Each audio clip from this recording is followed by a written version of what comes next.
Hello everyone, it's Raza Von Werder from the University of Mother God Church, aka Kelly Everts, the stripper for God.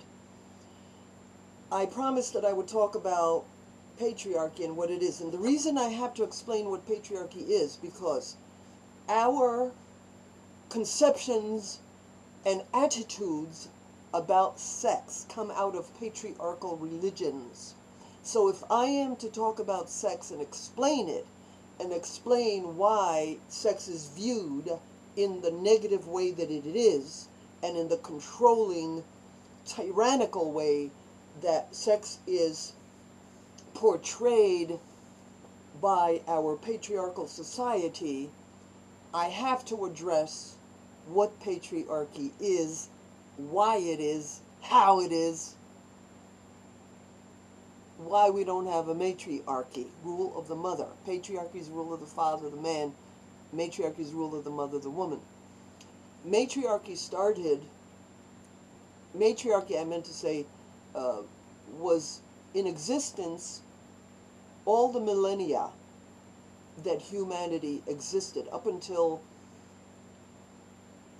it started, the patriarchs started coming in and attacking people in around 10,000 years ago, and then 7,000 years ago they got more of a foothold. 5,000 years ago it became stronger, and then 3,000 years ago, like in the time of the Greeks and the Romans, you have all the classical literature saying that a woman is nothing but an oven, that the man is the father, the woman is just an oven to bear his children. She's not really the mother, she's not really responsible, it's all this nonsense, so that's when patriarchy is really strong. They really denigrate the women completely. They try to take everything from us. They can't completely eliminate us because they need us. They need us for sex, they need us for breeding, so they can't kill us, otherwise they would have killed us all. If they could breed by themselves and make children, they would kill us all. I know that sounds harsh, but I'm sorry. I'm a woman who speaks bluntly. Now, how did patriarchy, what is its spirit? What is its spirit? What is it made out of? What is inside of it? What is its agenda? What does it want to do? When the males fought to take over the world, what were they doing? What were they trying to accomplish? Why did they want to push women out and deprive them, disempower them, deprive them of their rights and disempower them? Why? What is the principle of it? What's behind it? Okay, here we go. Now I'm going to give it to you from 2 points of view. I might not be able to cover both points of view, the myth of Durga Kali and the myth of Satan, the Christian myth. Okay, let me start with the Satan myth.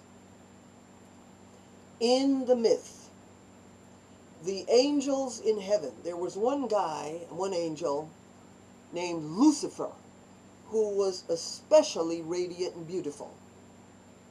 And at some point, Lucifer became jealous of the respect, the love, the devotion that God was getting. And so he said, I will not serve.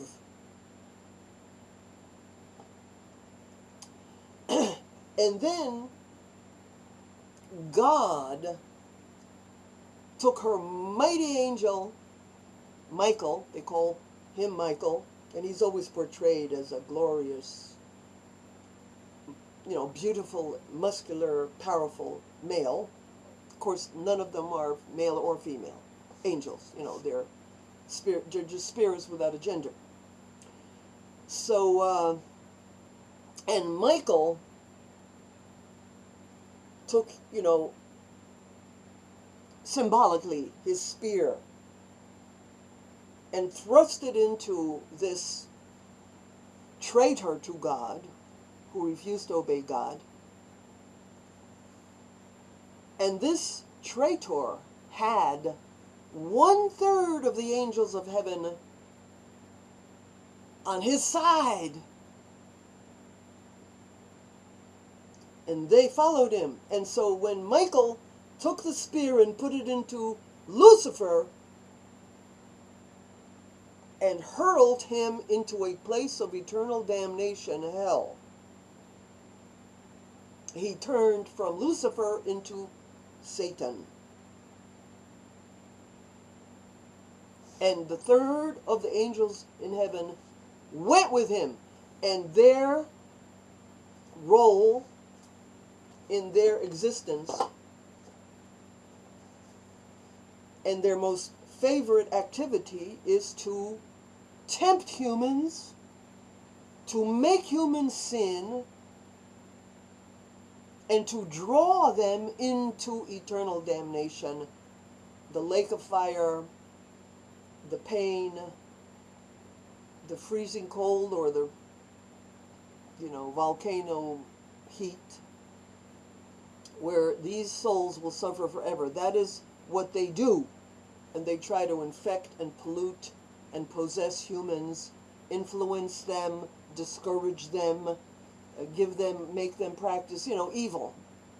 The devil made me do it, they say, So, okay. Now I'm going to tell you this, and please try to understand me, because this might take a big step to get it. I believe this myth, but I believe what it is when men turned against Mother God. We at one time had matriarchy. Women were venerated. Women were the priesthood. Men were not the priesthood. We all worshipped a Mother God, and there was no war. In the study of archaeology, 15,000 years ago, there were no weapons of destruction. There were no tools for killing. They only had agricultural implements. There were no swords. The sword was not yet invented. When the sword is invented is the beginning of the work of patriarchy, the beginning of the existence of the patriarchal mindset, because you have violence turned into something official.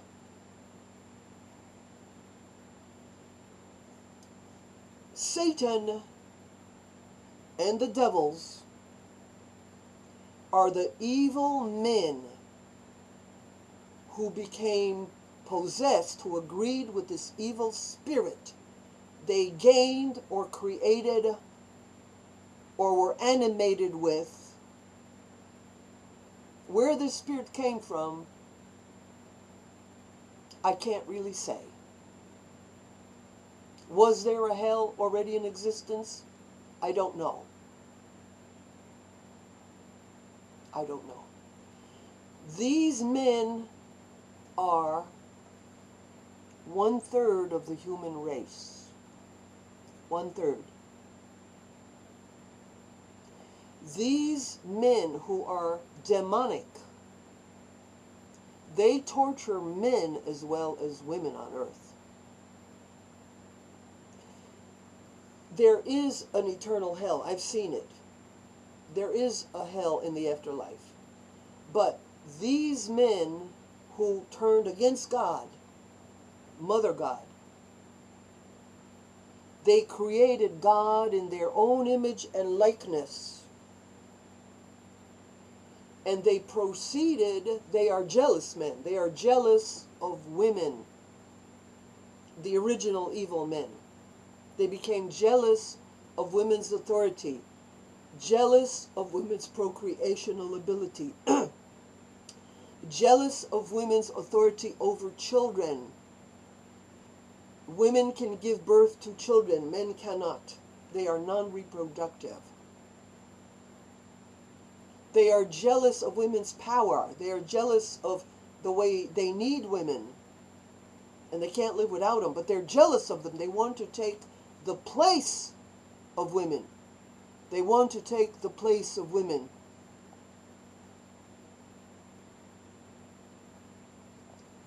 And that is what they have done, to the detriment of the entire human race. They have brought a piece of hell to the earth. The foundation of patriarchy is war, conflict, fighting, killing. The devil comes to steal, kill, and destroy. And patriarchy is the culture of stealing, killing, and destroying. Without war, if you eliminate war off the planet, there would be no patriarchy. Patriarchy loves and violence. Now, 1/3 of them, according to the myth, 1/3 of humans, they say angels, but it represents a symbol of humans. 1/3 of men became demonic. And these demonic men torture the 2/3 of the good men, and they tempt them, they beguile them, and they persuade them into the patriarchal system. It doesn't mean that all these men are lost, the good ones. It doesn't mean that the good ones are lost. But they do their best, the evil demonic men do their best to get the other men to lose their souls to the eternal hell. And they give them, they beguile them with the things of the world. Satan said to Jesus, I will give you, showed him all the great cities. He said, I will give you all these things, all these cities and the glories thereof, if you will bow down and worship me. That was the last temptation. And Jesus said, no, it is written, you must worship God and God alone. Begone, Satan. And that was the end of the devil's temptations of Jesus during his 40 days in the mountain. To be continued.